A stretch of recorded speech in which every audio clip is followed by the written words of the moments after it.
Afternoon, everyone. I want to say happy birthday to Kevin Miller. Kevin is the director, member of our cabinet, director of the Opportunities for Ohioans with Disabilities.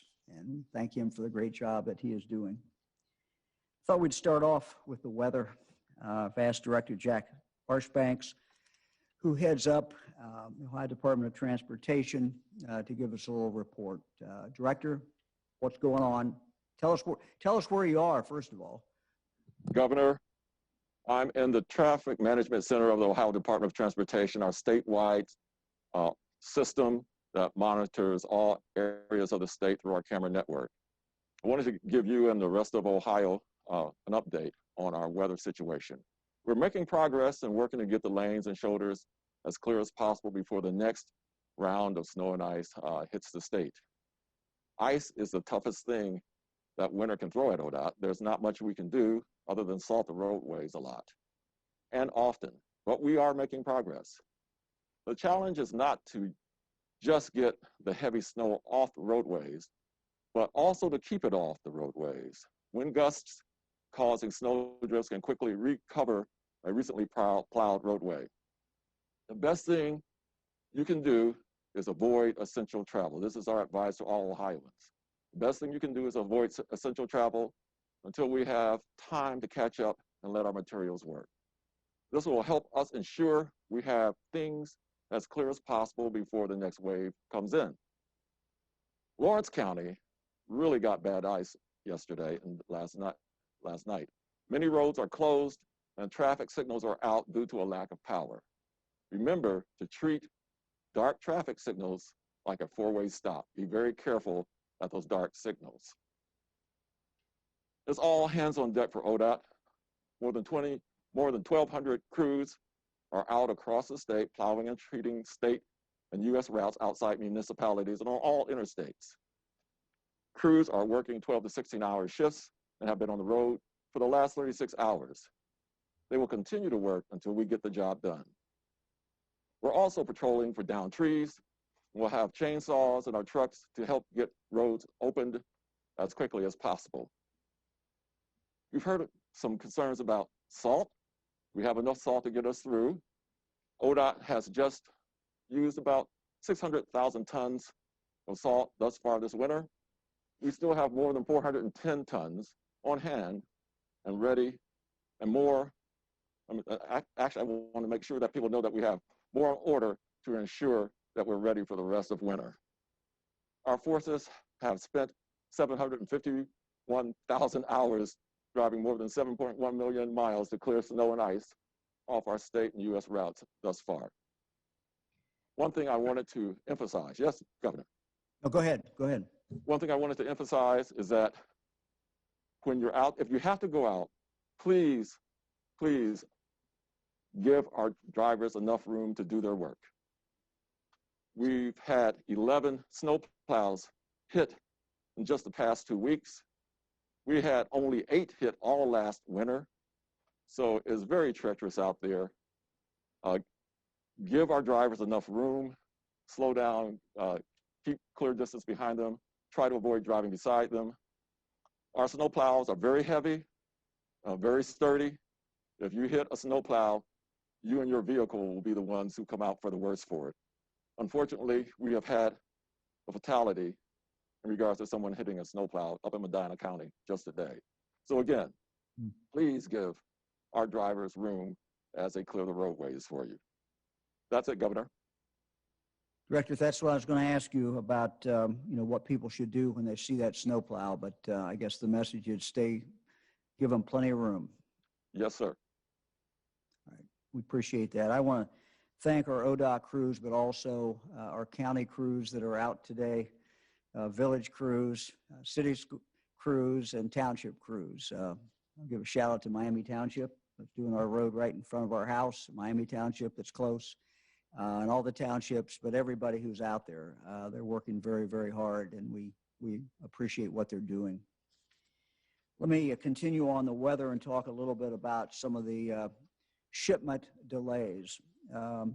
Ohioans with vaccine appointments during this storm should not only check the road conditions before they leave home, but should also confirm if their appointment has not been canceled.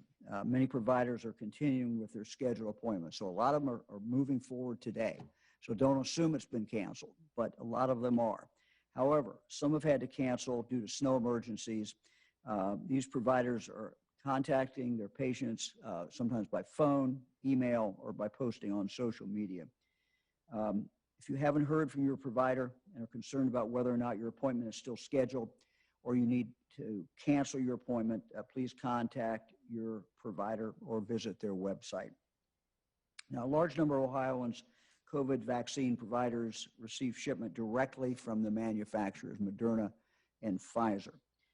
We have been told that due to severe weather across Ohio and the country, some of these shipments are delayed, sometimes by a day, sometimes by 2 days. The Ohio Department of Health has contacted all of the providers here in Ohio who are expecting shipments, and we have notified them of these potential delays, alerting them to closely monitor their shipments tracking information. In addition to these direct shipments, the state of Ohio repackages vaccines in smaller parcels for some providers through what we call our receipt, store, and stage, that's RSS warehouse. We had 26 deliveries scheduled for today. We've been making those deliveries on a 2-hour time delay, giving some time this morning for the roads to be cleared. Throughout the day, delivery drivers have been making calls to providers and giving them 30 to 60 minutes notice prior to arrival to make sure that providers are ready to receive their vaccine. So we're continuing to monitor the weather and the shipments for the rest of the week, but we expect we've seen a slowdown in the shipments, and obviously that's going to mean a slowdown for a little while at least in the number of people who can be vaccinated in Ohio. I have Director of Aging, Director McElroy on the line, and I'd ask her to talk about something that we're doing in regard to what we're calling town hall meetings. And these are not in-person town hall meetings, but they're virtual. And Director, tell us what you're doing and explain to everyone why we're doing this. Absolutely. Good afternoon, Governor. You know, it's important that we battle COVID, always with the lens of equity and access. And we understand that there are many Ohioans across the state who may be ambivalent about taking the vaccine. But we also know that providing accurate information and increasing access can help in that personal decision making. So specifically, we want to engage local leaders so that they can be the catalyst within their own communities. Therefore, we will host several town halls to empower the community leaders and community members so they can incorporate correct information and strategies into their local vaccine plans. And we hope that people will join these virtual meetings to hear facts about COVID-19 directly from the experts and have their questions answered and their concerns addressed. So while the state of Ohio continues to work diligently to make sure that the infrastructure addresses equity and access by how we allocate and where we distribute to, it will be at the local level where the doers will ensure it takes place. So the town halls will take place from 6:30 to 7:30 p.m. and we have 4 of them lined up. The 22nd, the 23rd, March 1st, and March 2nd. And these virtual conversations will be led by community and medical leaders representing a host of communities. They will be live streamed on YouTube as well as Facebook, and the links can also be found at coronavirus.ohio.gov. And for those who can't catch it live, they will be re-aired on the Ohio channel the weekends of February 26th and March 6th. Director, let me just read the dates on this. Monday, February 22nd, we will host a virtual conversation led by African American community and medical leaders about the safety of COVID-19. On Tuesday, February 23rd, we host a similar virtual conversation led by Latino leaders from across the state of Ohio. Following week, on Monday, March 1, we'll host a virtual conversation about the vaccine with the Asian American and Pacific Islander communities. And on Tuesday, March 2nd, we'll host a virtual vaccine conversation with rural Ohioans. people can join any of those. They can go up online and check that out. And again, Director, how's the best way for them to join that? And it's for anybody who wants to get online. Anybody can have the opportunity to hear from medical leaders, other leaders in the community about this vaccine. Absolutely. We don't assume that people have access to the best information or to experts all the time. And so we want to be sure that we provide that. So they can join by live stream on YouTube as well as Facebook. The links again are at coronavirus.ohio.gov, and we will re-air this on the Ohio channel. Okay, great. Director, thank you very much. Appreciate it. I want to give an update in regard to the central scheduling system known as VMS. We have talked in the past about Ohio's efforts to establish a centralized vaccine scheduling website for those Ohioans who would prefer to use that option when scheduling vaccination appointments. This system is a statewide portal where Ohioans will be able to go to confirm that they are in a certain group that is eligible, to make sure they're eligible. And also, though, they'll be able to find providers near them and schedule their vaccine appointment. In addition to increasing convenience for those already eligible, this system will be critically important as we look forward to a time when we receive more vaccine and more Ohioans become eligible. It is because it's scalable. This is a system that has been built to expand, and it will be of particular importance down the road when we have more and more vaccine coming into the state of Ohio. It will be imperative that we have this system available. Good news is that our first phase for launching the system has been completed, as our Department of Health team and our technology consultants have developed the site and have made it functional and ready from a technical standpoint. Early in vaccine planning, Ohio looked into the federal government's centralized scheduling solution they intended to develop for all states, because I know we've gotten questions about that, so I want to cover that. Our team, frankly, reviewed that system and decided, as did 40 other states, roughly 40 other states, that the system would not work for Ohio. Instead, Ohio chose to build our own system, our own solution. And despite the significant build time and configuration required for a software project like this, I'm happy to report today that this was done within our intended time frame, which was an aggressive goal for a huge IT project. Centralized scheduling websites such as this one work best when a large number of providers have added their appointment availability into the system. So this would be our community health clinics, this would be our hospitals, this would be our health departments, it would also be our pharmacy providers. We know that that is what people want, one place where they can go to book their appointment instead of calling around and visiting a number of websites.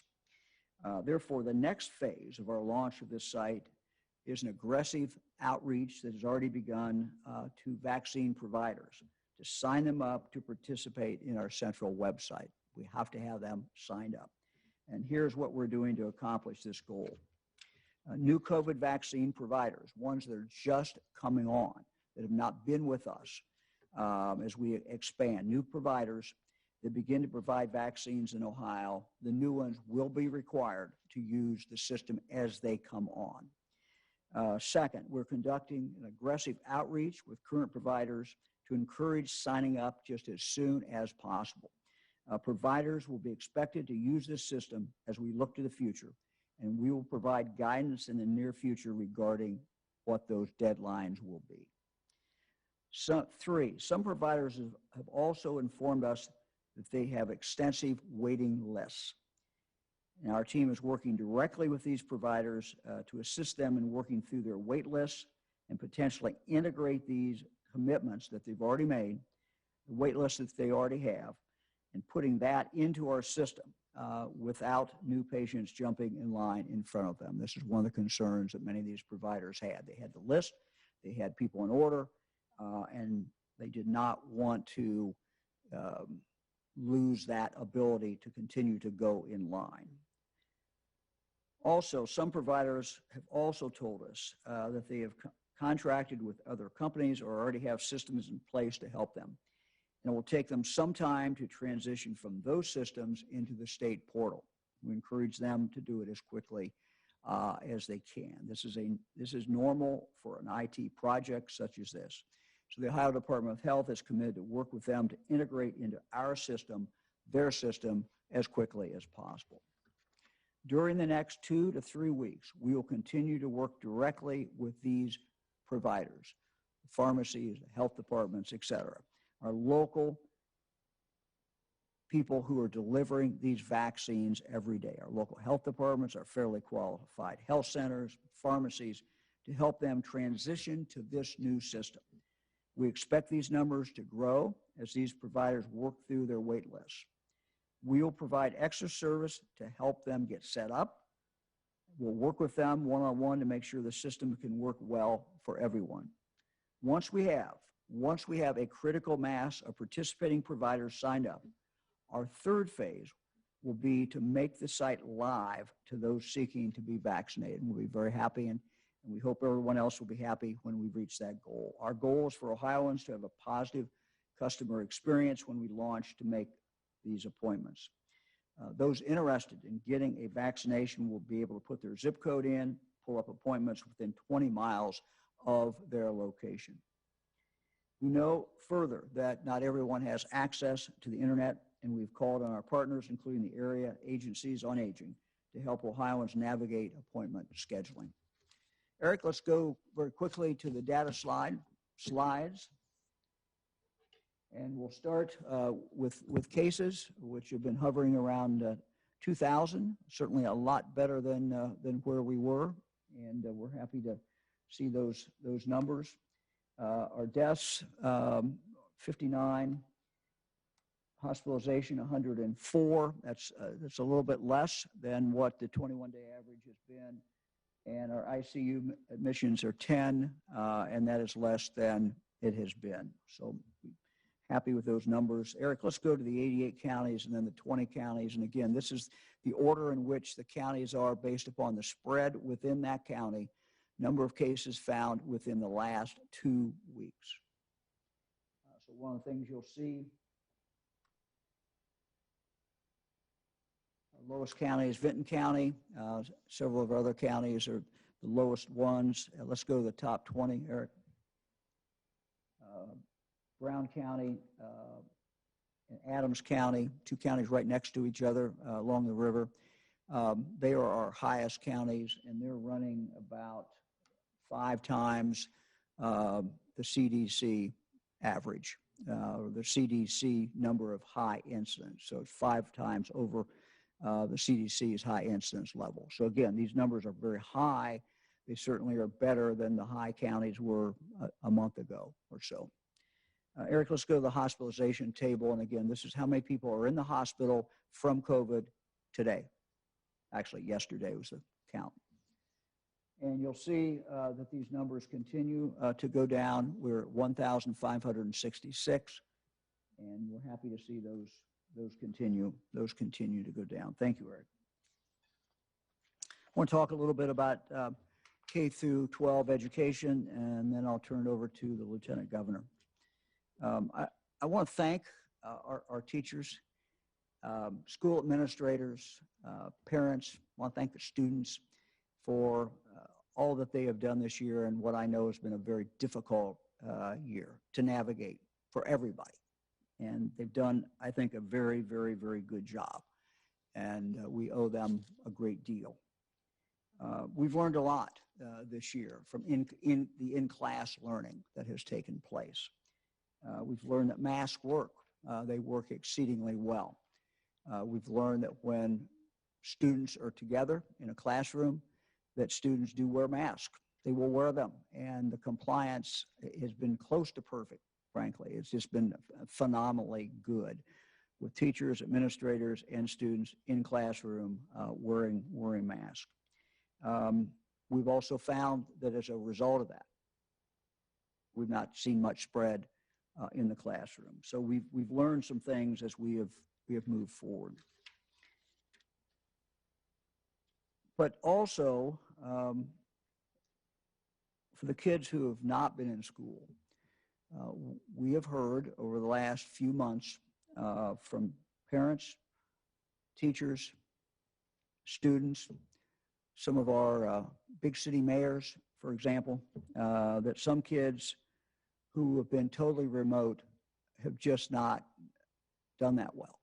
Some kids do okay, some kids do very well, but we have a number of children who are not doing very well, and we worry a lot about them. We have some of our schools that have been out literally since last March, and it's been totally remote.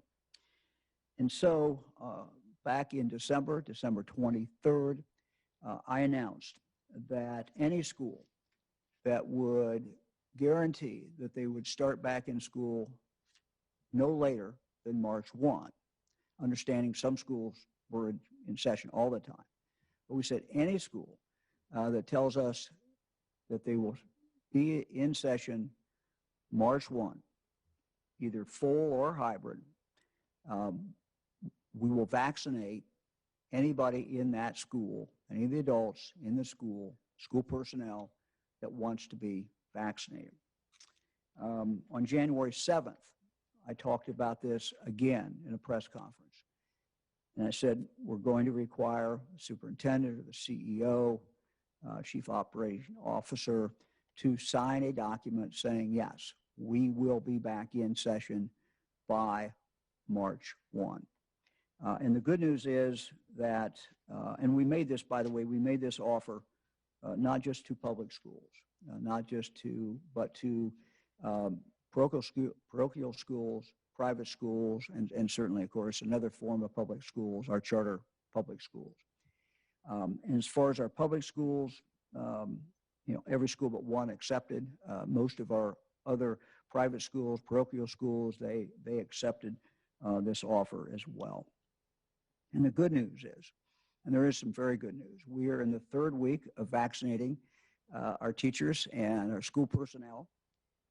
And it's been a huge undertaking.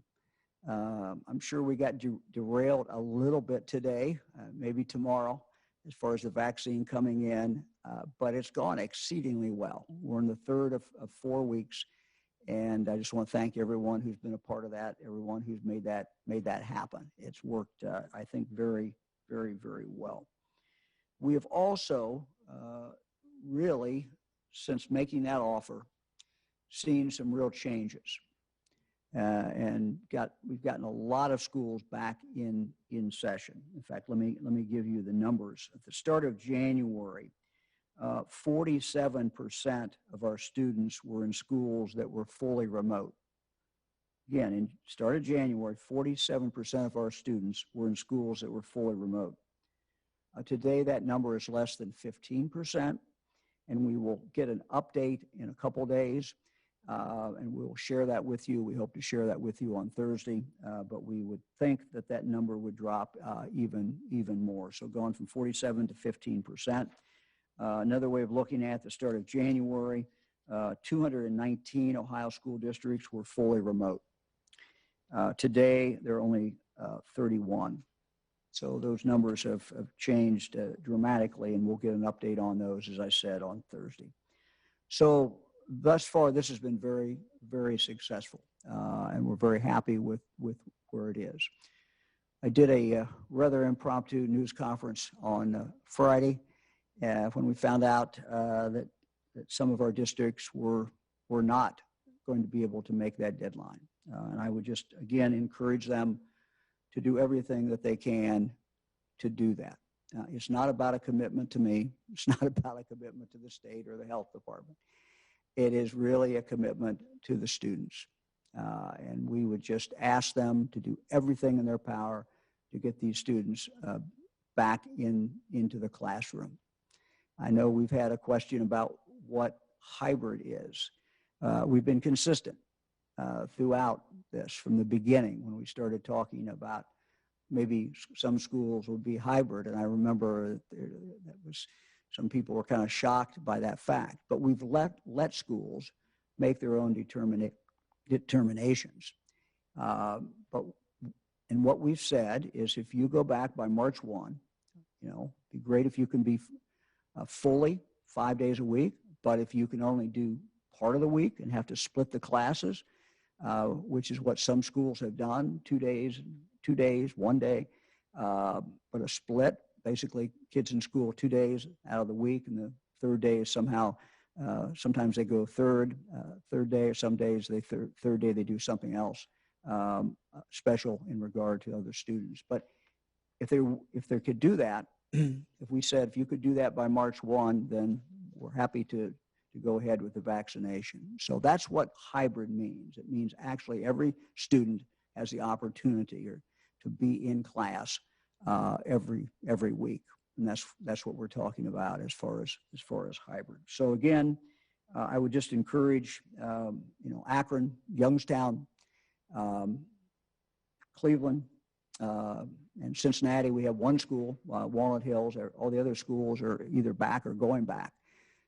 So again, this is a small number, but it's significant. So I would just urge these schools, do everything in your power to get back in session. Again, it's not about me. It's about your students. Thank you very much. Lieutenant Governor. Thanks, Governor. I know we only have an hour today, so I'm going to skip some things and just want to offer some supportive comments to the remarks you just made about schools.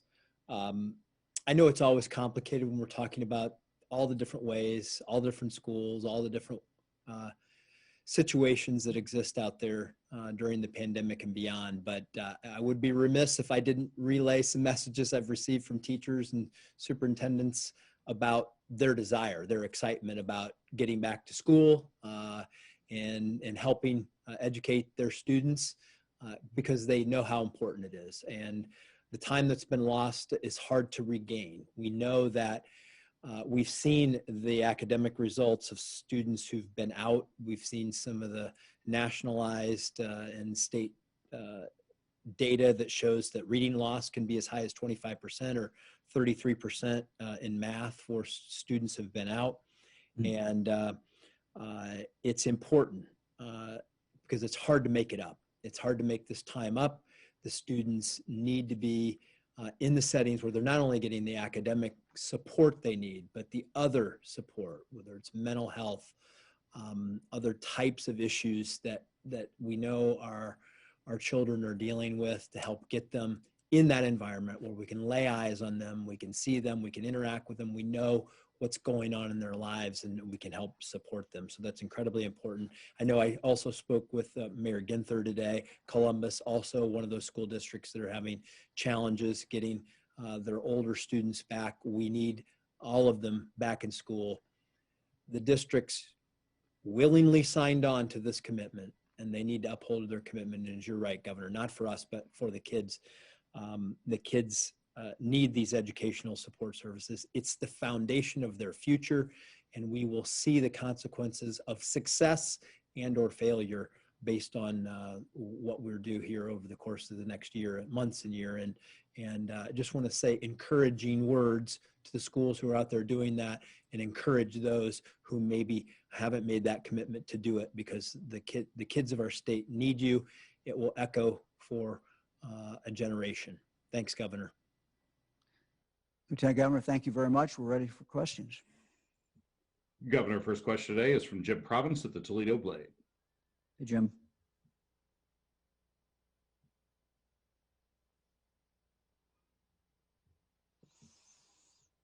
We'll come back to Jim. Next question is from Tom Gallick at Gongwer News Service. Hi, Governor. I wondered what, if any, new information we know about the suspected unemployment fraud claims that were reported last Thursday, and how close are we getting to resolving the issues for folks who filed actual claims? I don't know, Lieutenant Governor, do you have any update on that? I don't, but I believe the director is going to have her available tomorrow, as she normally does on Wednesdays, and we'll go through all that information on that update. We'll go back to Jim Province at the Toledo Blade. Hey, Jim. Hi, Governor. Can you hear me this time? Yes, sir. I appreciate it. You've had some older Ohioans who have been arguing all along that younger teachers and other school employees should not have been put ahead of them in the line for vaccines in the first place. But they accepted your reasoning as to why this was necessary. What do you say to them now that some of the school districts are not meeting their end of the bargain? Yeah, Jim, I'd say it's been extremely successful. We've got kids back in school that wouldn't have been in school but for doing this, and we knew that. You know, the numbers I gave a few minutes ago, it's been a dramatic change since when we were looking at over 40% of our kids out of school in December. So we're moving, and even the schools that have said we can't make the March first deadline, and we again urge them to try to make that. You know, they've told us, well, we can make March 15th. And again, that's not what we want. It's not acceptable, but these kids will be back in school. So I think it's been very successful. We have been able to continue to vaccinate our older population at a pretty decent rate during the 4 weeks in February. This is what this is, 4 weeks in February where we're taking some of the doses, 60,000 a week roughly, and putting them over here for people who work in schools so that we can get our kids back. So I think it's been a successful program. I wish it would, the schools that we mentioned would, hit that deadline of March 1st.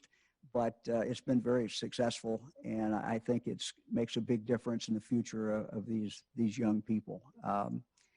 These were tough calls. Do we do this or do we not do it? But we felt this was the only way, particularly with our urban schools, we were going to get them back in, and they're coming back. Some not as fast as we want, but they're all coming back.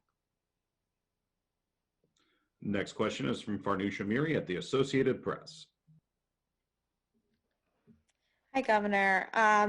The Senate plans to have a final hearing in committee tomorrow on Senate Bill 22, which would further hinder both your ability and the Department of Health's ability to put in any precautions or emergency health orders. I'm wondering if this will be similar to your response to the other Senate bill that came out last year where you vetoed it, and how you see this playing out. Even though the numbers are certainly good, they're going down, and we like to see our cases go down. We like to see the number of people in the hospital go down. It's a wonderful thing. Dr. Vanderhoff will talk Thursday about the variant and the concern that not only the medical community in Ohio has, but the medical community across the country. If you listen to any of in the national news and the national stories that you've carried, so that's a big concern. So we are not out of this yet. We cannot declare victory. This variant could come back and hit us very hard, much more contagious. And as I said, Dr. Vanderhoff will talk about that on Thursday in more detail.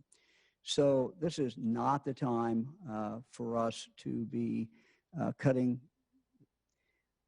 our authority, health department's authority, back in regard to protecting the people of the state. It also has long-term ramifications well beyond this governor, well beyond this health department, well beyond this pandemic.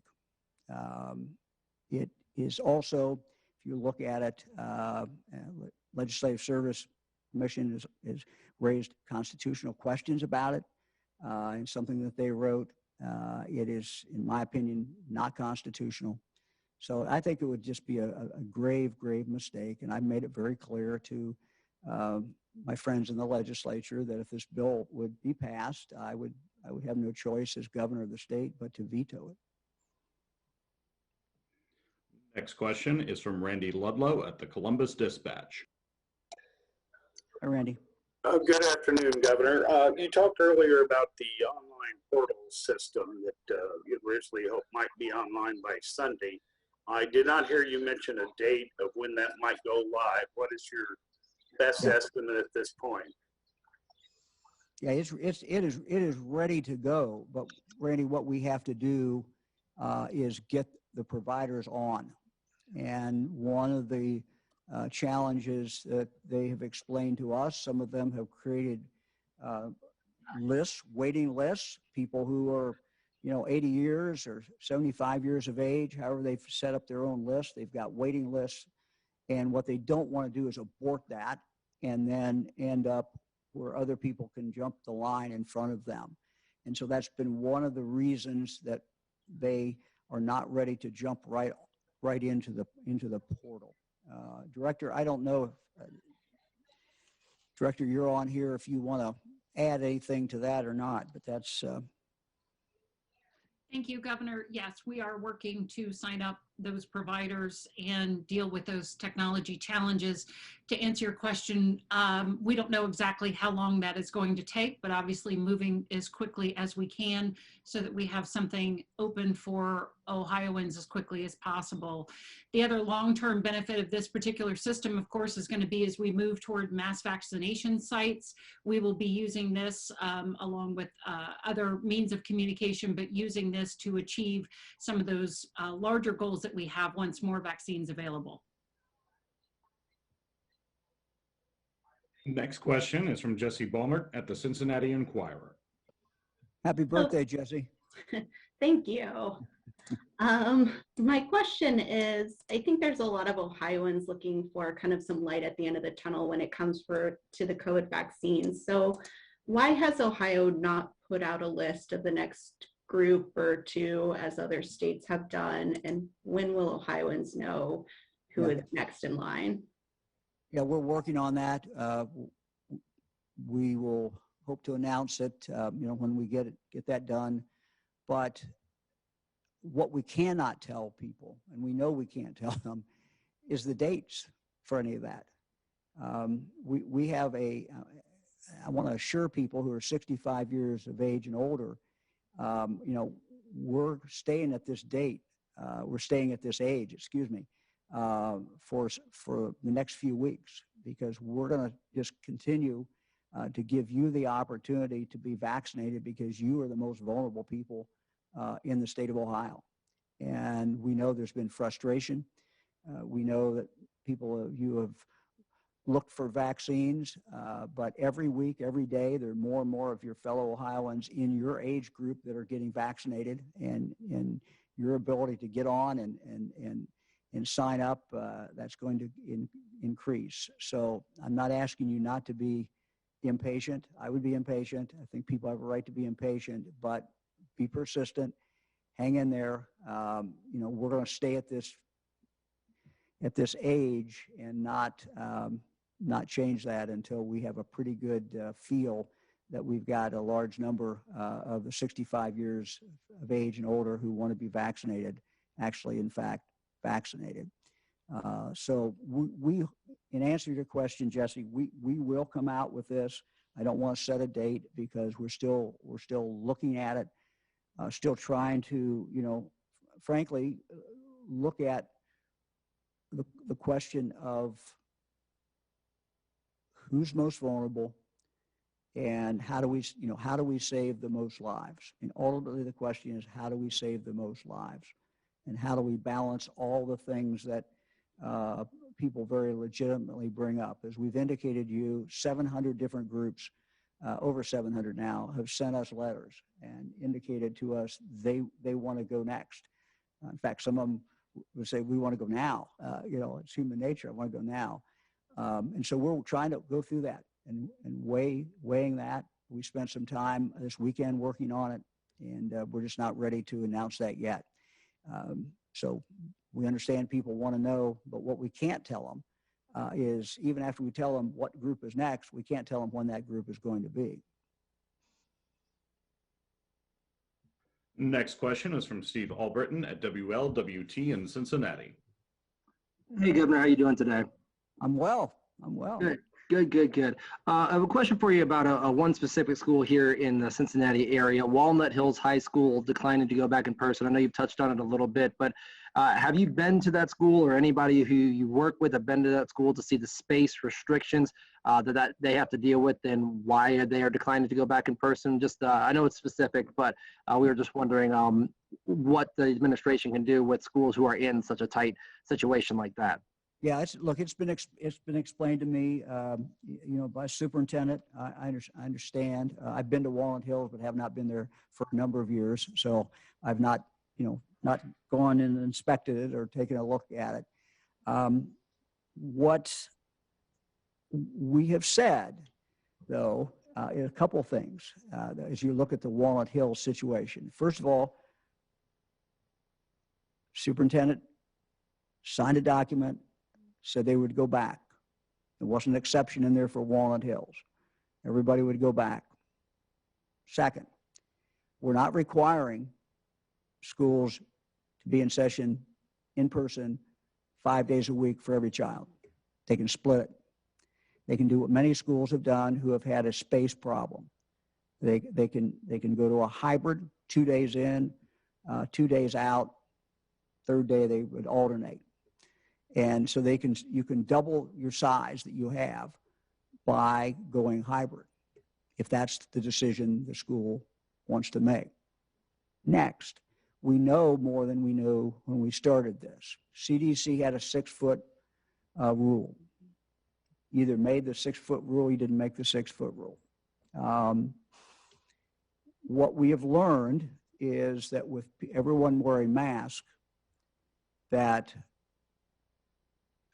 what we have said and what our rule has been for some time, after we did some testing, after we looked at national testing, and that is if everyone in the classroom is wearing a mask, you could be within closer than 6 feet. It's not great, but we do believe that the evidence has clearly shown that we do not have spread in that classroom, or very little spread in the classroom, even when people are within 6 feet, as long as they're all wearing a mask. So I think all those are facts that are very important when you look at the situation in regard to Walnut Hills. I want to point out again, we don't force any school to go back, but what we said was, if you go back, we will vaccinate your teachers. And here's the deal. And we'll not only vaccinate your teachers, we'll vaccinate your bus drivers, any other school personnel. So those are just facts in regard to Walnut Hills that I think are important when people look at the merits of that issue. Lieutenant Governor?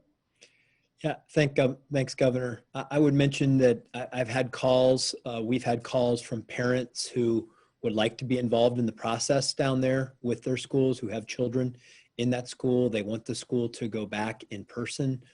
We've received those calls. I want to emphasize something the governor said about spacing. You can go hybrid. The CDC, the studies we've done say if you have masks, less than 6 feet is also safe for those kinds of settings. And also I want to add something that the governor said. This school district, their superintendent signed the document. They voluntarily took the vaccine under the premise that they were going to go back for in-person. And it's the right thing to do. It's the fair thing to do if you took the vaccine, to go honor that end of the commitment by serving those students. Next question is from Marty Schladen at the Ohio Capital Journal. Hey, Marty. Governor. Dan McCarthy started a dark money group within 2 days of the founding of the now guilty Generation Now. And millions of dollars were funneled from First Energy into Generation Now, according to the federal affidavit. Given how massive this scandal's been, don't you think your administration should explain who asked McCarthy to start Partners for Progress and what he was told that money was for, and what he thought the subsequent tens of millions of dollars that were flowing through it were for? Or do you think it's just enough to say he didn't see anything wrong with all that? Well, look, I've said this before. My position lieutenant governor's position as candidates, we were for nuclear power. Nuclear power is the only way in this state today that we can have very much non-carbon production. It's the only way we can do it. And people who have looked at that understand it. So my position has been consistent throughout this. Consistent throughout this. You know, I don't know what else to say. I mean, we have not changed position in any way.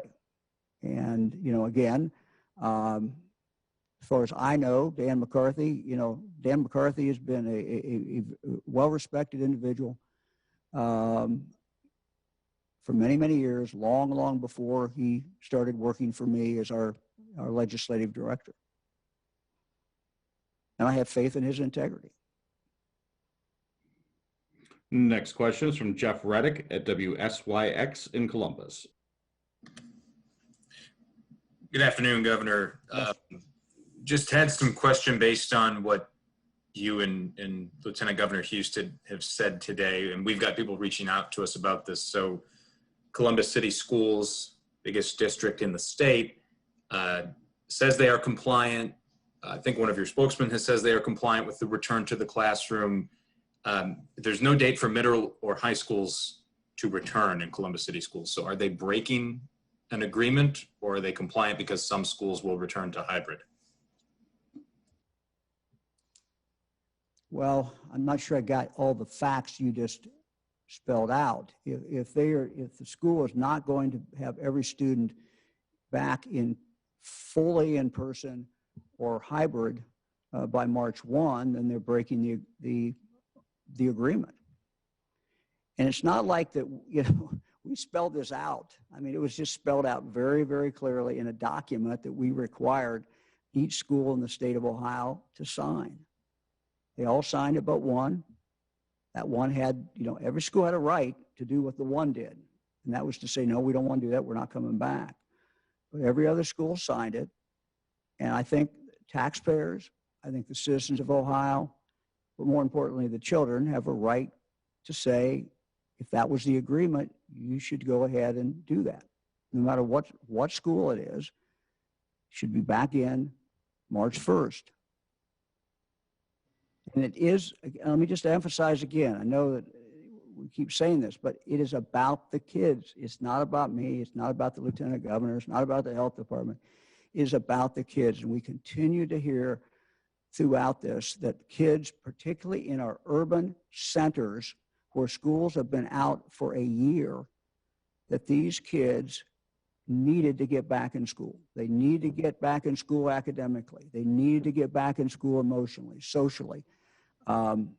And we felt that it was worth it, tough call, but worth it to get these kids back in school, to go ahead and say, yes, we're going to vaccinate your employees, we're going to vaccinate your teachers, anybody else in your school who wants the vaccine. But the deal is, you need to be back in full force March 1. I don't know how to explain it any other way.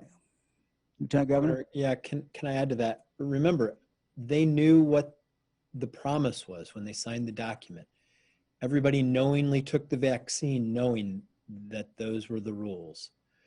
Columbus specifically, I believe, has complied with the K through 5 group of students, or intend to, at least with hybrid, but the middle school and high school students don't have that opportunity. As the plan, as I understand it currently, exists. And I know I spoke with Mayor Ginther about this earlier today. I know he has concerns. I recognize there are challenges, but everybody knew what the obligation was in return for receiving the vaccine. And again, it is about the students. I spend a lot of my time on workforce development issues, knowing that we have high school students who need to finish off their high school career, for example, seniors who may be trying to get an industry recognized credential or some credits that they need to go to college or go to work. And these opportunities at the close of the school year are essential. that they have access to them. And those are just some of the reasons it's important.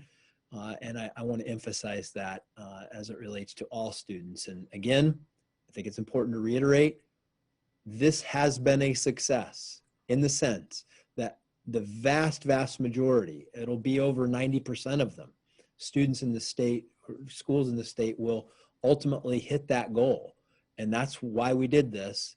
A lot of good news. We're here to just encourage that it happen in all of the schools because these kids need it. And look, as John says, it has been successful.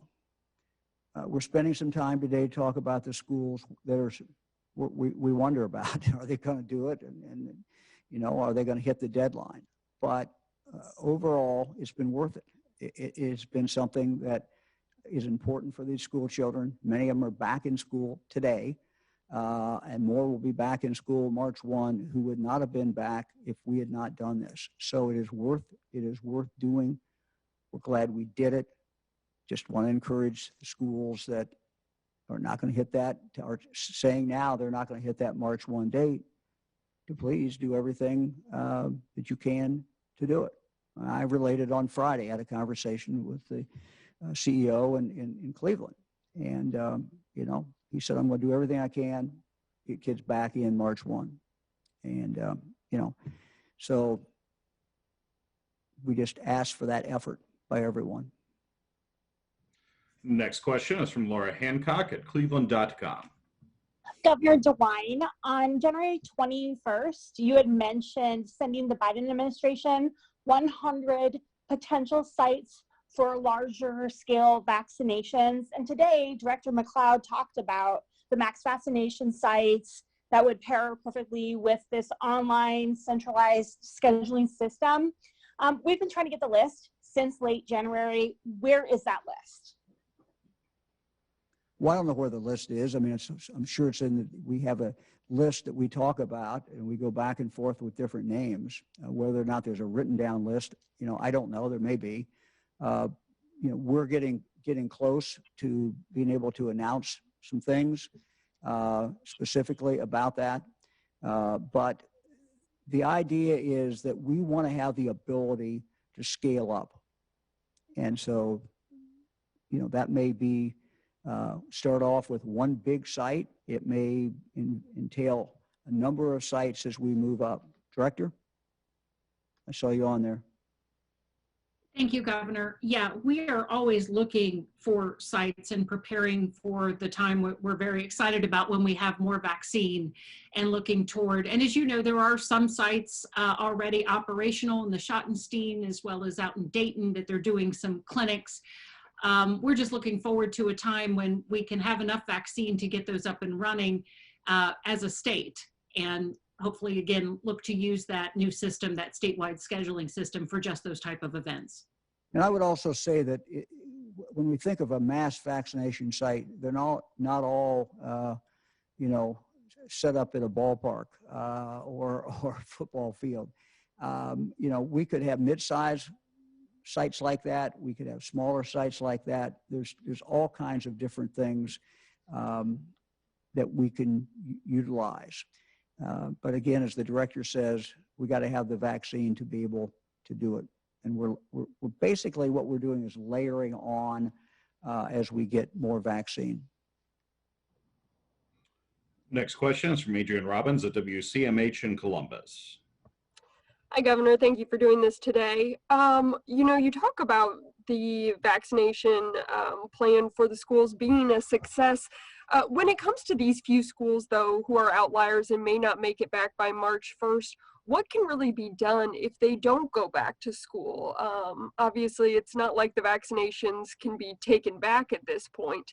And in that same vein, what do you say to the teachers who don't have a vaccination appointment until February 27th and say, why March 1st? Why can't it wait a couple more weeks until they're fully covered? Well, yeah, I mean, what I would say to them is that you get some immunity after the first shot. And, that's been explained here. Second, we know a lot more today than we knew at the beginning of the school year. And if someone would have said at the beginning of the school year, you know, I don't really think it's safe, no one would have argued. Everyone's, you know, and we'd let people do that. We let schools make their own decisions. But as the year has gone on, we have learned more. We've learned that masks work phenomenally well. We've learned that kids will wear masks phenomenally well. And if you remember, that was a big, when we put a mandate on K through 12, people thought we were crazy. Well, kids won't wear masks. You can't do that. Well, they have. And we found out it works. We've done studies in school ourselves, Ohio schools, Ohio kids. The national studies done. And now the CDC has come along as well and confirmed that it's safe to go back without any vaccination. We're not asking people to do that. We're giving them one vaccination, and we're going to give them the second one. But in the month of February, everybody who wants one will get at least one. Some will get two. Those who don't get the second shot in February will get it into March. And so I think those things all layered together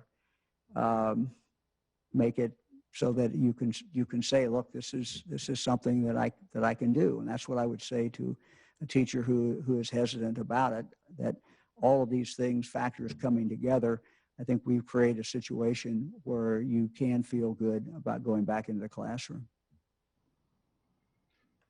Next question is from Noah Blundo at Hannah News Service. Good afternoon, Governor. Can you hear me? I can. Thank you.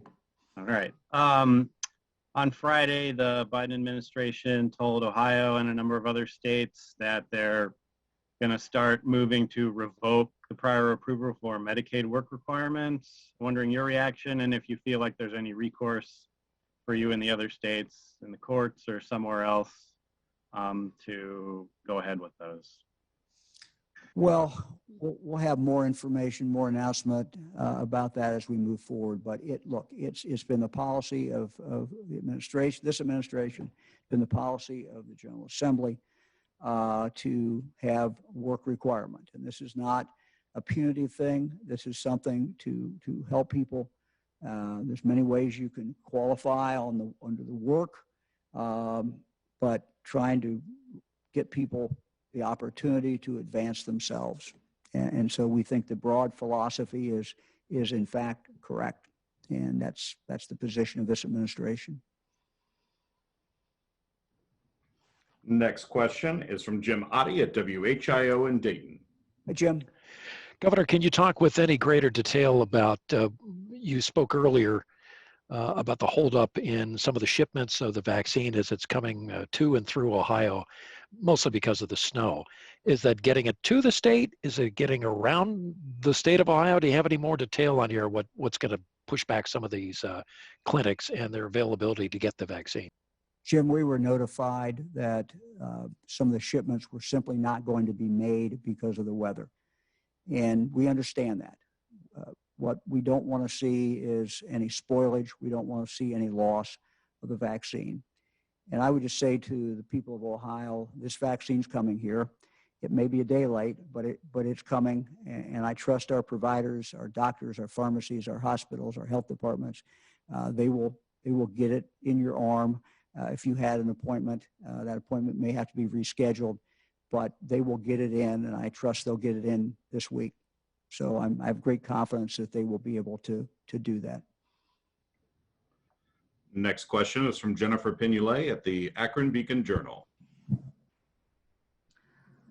Hi, Governor. Thank you for taking my question. Long-time listener, first-time caller here. Okay. Akron schools leaders have not yet said if they're going to change their plans based on your message on Friday. But they have said that their firm plan to bring everyone back starting March 15th and then everyone by March 22nd should be sufficient based on direct guidance they say they have received in conversations with your office saying that the March 1st deadline was flexible. Do you refute that, and how far do you plan to go to enforce the March 1st deadline? Well, I have been very consistent in what I've said. At press conference after press conference after press conference. I cited two specific dates a moment ago, one in December, one in January. The document that they signed was explicit very, very clear. So I don't really know what that means, that they got guidance from us that that was okay to fudge the date or to change the date. I have no knowledge of that at all, and it certainly did not come from me.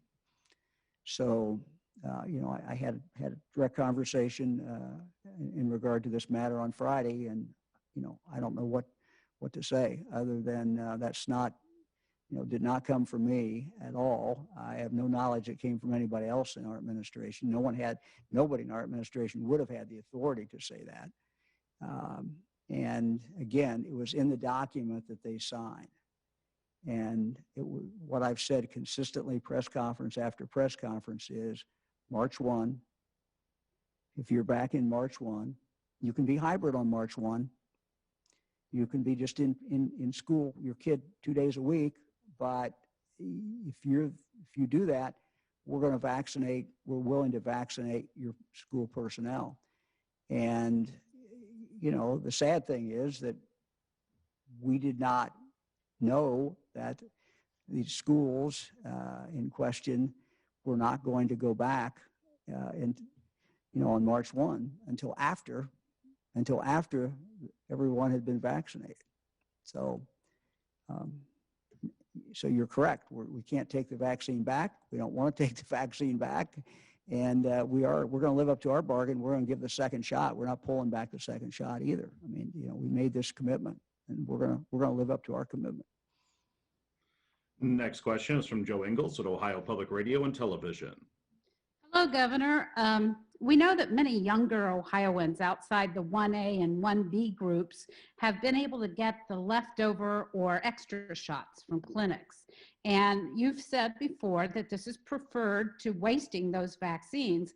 However, I've been hearing from family members who say if they knew grandma could get a shot, they'd have her there in a matter of minutes. The problem is grandma is not in the physical condition to camp out at these vaccination distribution sites. Is there anything the state could or should be doing to set up a system to make sure those extra shots are going to the people who actually are in those eligible groups? Well, Joe, we have said to the providers, we want you to always have a backup group. And that backup group is supposed to be people who are 1A or 1B. We've also said to them, if in a dire emergency, we don't want you to waste any of these, and you can put them into anyone's arm that is 18 years of age and older for the one and 16 and over for the other. But that's not the preference at all. What we want you to do is have a list, people you can go to. And I will tell you, although you've heard those stories, I've heard a lot of good stories. And the good stories are that doctors, other providers have somehow had one or two left, and they know where they were going. They called people up. They came right in. They got the shot. People who were in that list, people over 65, people who are eligible in some other way. So there's a lot of good stories out there as well. And that's what we have told people to do. Have your list of qualified people. Governor, and I just want to reiterate to Joe, I leave this right here on my desk about the backup plan, and everybody is supposed to have a backup plan that includes those priorities. This is guidance that came from the Ohio Department of Health, and it's been well known since the very beginning of the vaccine process that that's how they're supposed to handle it.